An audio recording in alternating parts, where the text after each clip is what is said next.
Music, the worst, and top people doing the top 3 worst songs of all time. Counting down from 3 to 1. This guy says number 3, Lenny Kravitz's "American Woman." That's a good one. That's a really good pick. I think you know why you don't like it either, because it's not a bad song, but it's just he didn't do anything to it, and he just had all this extra fucking energy and excitement about, like, I don't know. It was weird.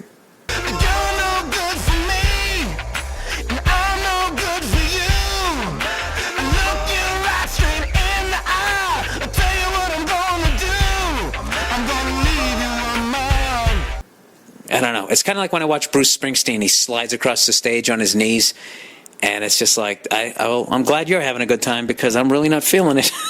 All right, number 2, Blind Melon's "No Rain." And I don't understand why I sleep all day, and I start to complain that there's no rain. Yeah, it's kind of hard to hate on those guys because that guy accidentally overdosed and he had a kid. But if he lived, I think he'd be really annoying. He did that stupid sort of weird shaking when he sang.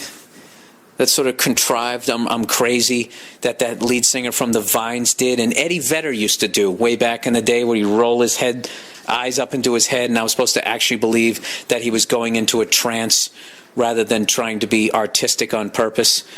Picking on the boy seemed a harmless little fuck. But we unleashed the lion. All right, Jesus Christ, Bill. You know what's funny? I never liked that album, Pearl Jam's album 10. I never got into it. I never bought those guys. And over the years, they've worn me down. I think I like the Vitology album on. Bill, you know what? No one really gives a fuck what you like. What do you think about that? All right, here's another guy's list of bad. Oh, I didn't even get to number 1. Number 1, he said, was Van Halen's "Jump." I get up and nothing gets me down. You got it tough.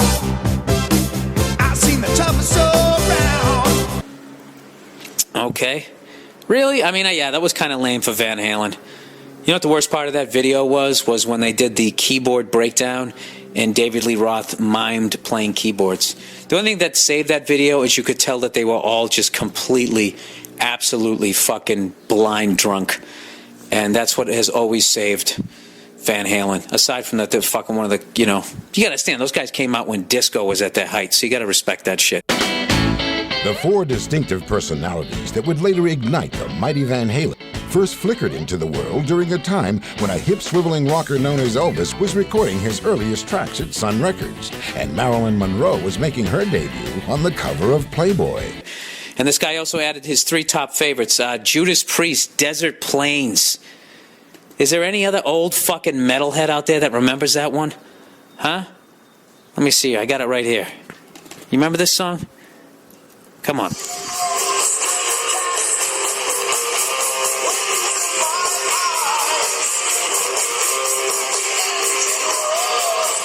Huh? You remember that? That's back when nobody knew Rob Halford was gay.